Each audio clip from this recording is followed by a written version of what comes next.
Pak Centa. Loh, Kenlap, kok kamu mendong gitu?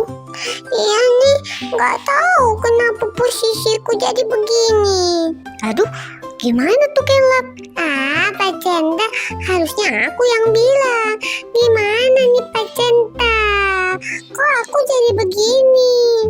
Aku jadi susah gerak tahu. Mama ngapain sih? Sekolah Ibu Hamil by RSKB. Hai, aku Bidanjo. Aku Mas Sambar. Kembali lagi di Sekolah Ibu Hamil. Jadi mau nanya apa nih Mak Sambar? Jadi gini Bidanjo, kenapa sih Bidanjo? Bayiku ini posisinya masih miring aja, terus nggak turun-turun panggul. Padahal aku sudah 34 minggu. Itu kenapa ya Bidanjo? Jadi gini Mak Sambar, posisi atau letak bayi yang normal adalah posisi kepala di bagian bawah seperti ini. Nah, untuk posisi yang optimal kita sering tambahkan juga posisi anterior. Anterior adalah posisi kepala bayi menghadap ke arah perut ibu, ke arah dalam. Nah, ini adalah posisi yang optimal dan posisi yang paling nyaman dan aman untuk proses persalinan yang normal. Nah, kalau posisi janin yang tidak normal atau tidak optimal sering kita sebutkan dengan posisi oblik, melintang, atau sungsang.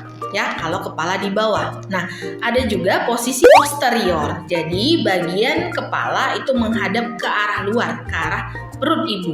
Ini namanya posisi yang kurang optimal ya, Bunda. Nah, ada banyak faktor yang mempengaruhi posisi janin tidak optimal atau posisi posterior.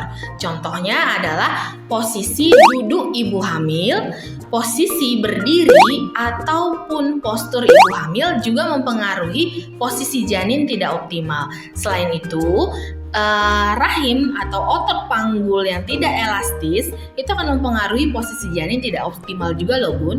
Nah, kalau duduknya seperti ini akan membuat janin lebih gampang untuk posisi melintang atau oblik Bun. Kenapa?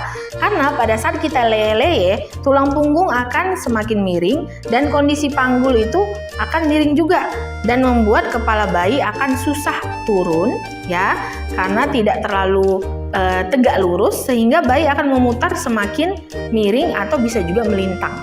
Nah, contoh yang kedua, ibu hamil dilarang untuk melipat kaki atau menumpukan kaki atas ke kaki bawah seperti ini ya.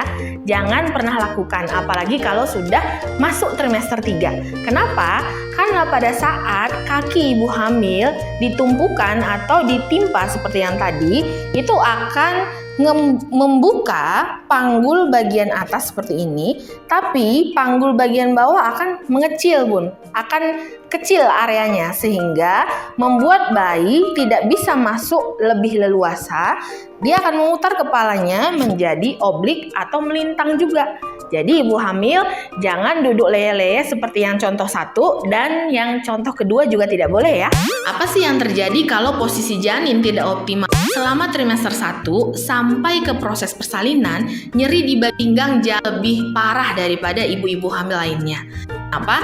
Karena posisi bayi bisa posterior sehingga membuat pinggang jauh lebih panas dan jauh lebih nyeri.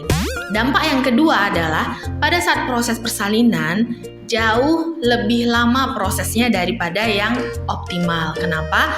Karena kepala bayi memerlukan waktu yang cukup lama untuk menemukan jalan lahir dan memposisikan kepalanya di tempat yang sempurna atau yang optimal. Dampak yang ketiga adalah proses persalinan jauh lebih panjang, jauh lebih lama. Jadi intervensi seperti operasi, vakum ataupun forceps itu akan jauh lebih besar peluangnya. Yang Bunda harus lakukan supaya posisi kepala bayi atau kepala janin optimal adalah yang pertama, bunda-bunda wajib latihan yoga atau ikut kelas kehamilan untuk melatih otot-otot panggul sehingga memberikan ruang yang cukup untuk kepala bayi turun dan menuju jalan lahir.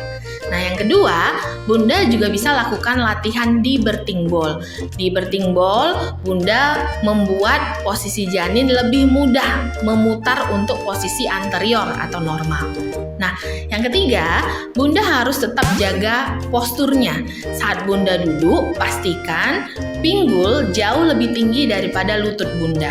Dan pada saat duduk, pastikan tulang punggungnya tetap lurus, bahunya tetap tegak. Dan pada saat proses berjalan juga pertahankan posturnya tetap tegak, jangan terlalu menunduk atau terlalu mengarah ke belakang ya. Nah, yang keempat, solusinya Bunda kuasai teknik nafas. Kenapa? Karena saat Bunda menguasai teknik nafas, Bunda semakin rileks, otot rahim rileks, otot panggul juga rileks, sehingga bayi mudah berputar, mengoptimalkan posisi kepalanya masuk ke panggul Bunda. Nah, untuk bunda-bunda yang ada di daerah Medan sekitarnya, Bunda bisa ikutan kelas sekolah ibu hamil di Rumah Sehat Kasih Bunda. Di sini akan diajarkan banyak teknik-teknik mengenai kehamilan dan persalinan yang nyaman. Sampai ketemu lagi. Bye-bye. Jadi gitu, Mak Sambar. Oh gitu.